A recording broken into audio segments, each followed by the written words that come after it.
Let's talk about the evolution and history of ballet a little bit today.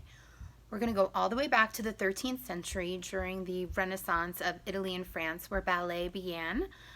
When ballet started, it was performed in ballrooms and not on a stage, and lots of people would participate. It was a more of a social dance. Battery was low. It's more of a social dance than a performance piece, even though there were choreographers and performers within that. They were mostly men, and they were called ballet masters. They were the sort of the driving force of this technique, which also happened to be done flat-footed, not in demi-pointe or in pointe shoes just yet. As time went on through 14th, 15th, 16th century, became a little bit more performance-based, but again, mostly driven by men who were able to wear attire that was easy to move in. The women were heavy with wigs and costumes and masks and things like that. And it was really just about moving from pose to pose, opposed to what we know ballet to be today. Really wasn't until the Renaissance period. No.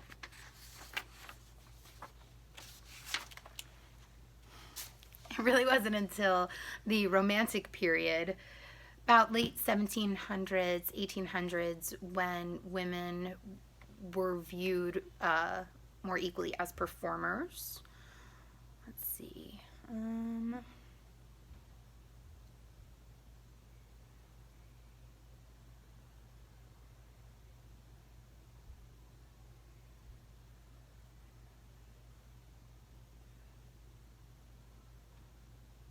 So it was during this time that ballet really began to take flight, and jumps, and that was gem play on words.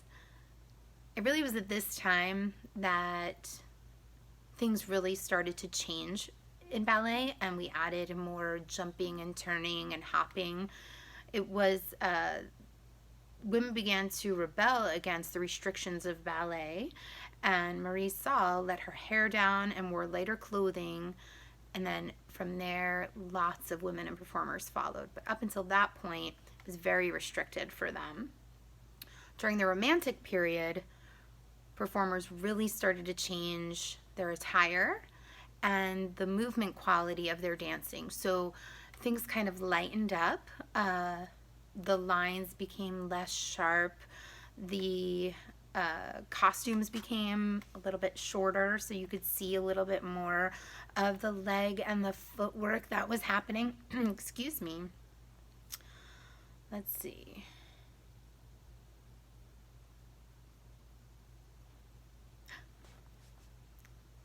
And that's when pointe began. So a woman from Italy named Marie Taglioni, she was the first woman to perform on pointe in the mid-1800s.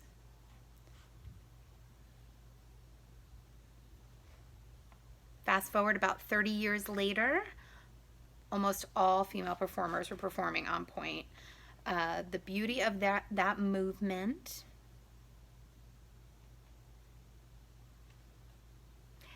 and it was that transformation that led to the spotlight of ballet shifting from men to women, and the beautiful aspects of what women could bring to ballet technique. Let's see.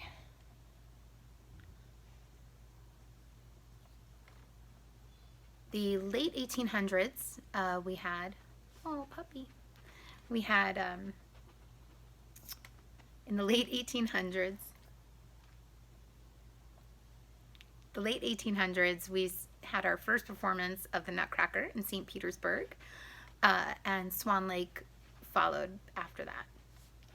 I tried to hide in the basement so that no animals or children would find me down here, but they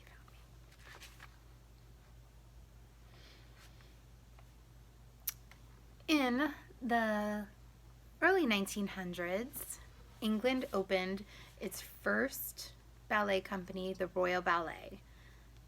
Let's see, I need some other dates here.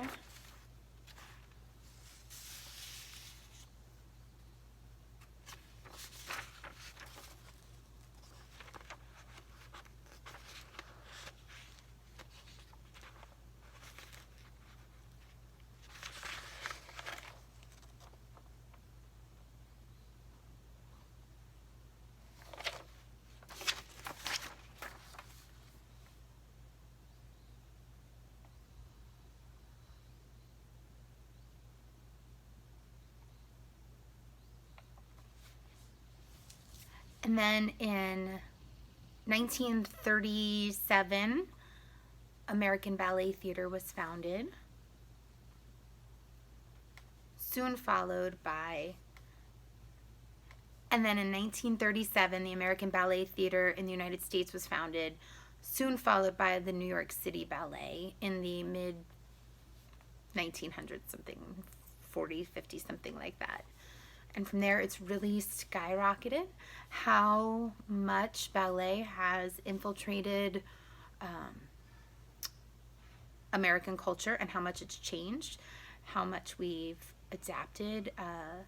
It was around that point, American Ballet Theater opening, things like that, that we had women like Martha Graham who were taking all the things that they learned and all the things that they knew and breaking some of those rules. And then you have the development of modern dance, which kind of branched off from ballet at that point to be its own technique and have its own companies and its own style from there.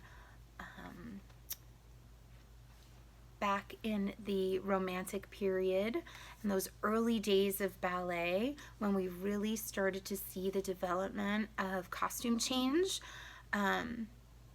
you really see the adornment that's on the tutus and the invention of the pancake tutu from the long tutu dresses that they wore, because kings and queens would adorn those tutus with the jewels that they owned to demonstrate to other kingdoms and other royalty exactly what they had.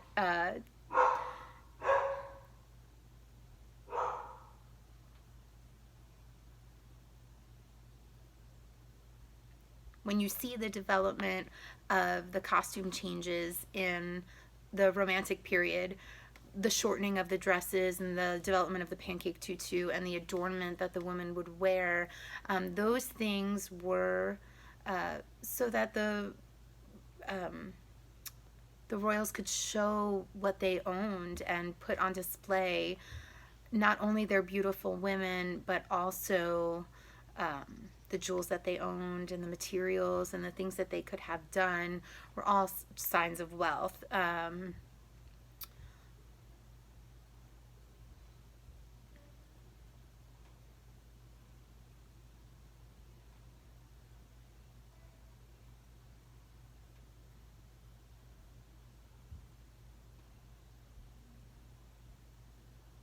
It was also at this time that ballet performances began to lengthen as women became stronger, more flexible, higher endurance.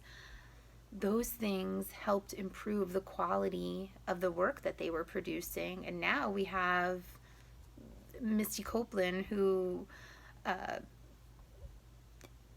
in a lot of ways is an athlete but also an artist and a principal ballerina for ABT. But the things that she's able to do and accomplish are vastly different than they were 200 years ago. It'd be really interesting to see, with health and improvement in all of those things, what we're going to be capable of doing 100, 200 years from now. So keep working, kids. Bye.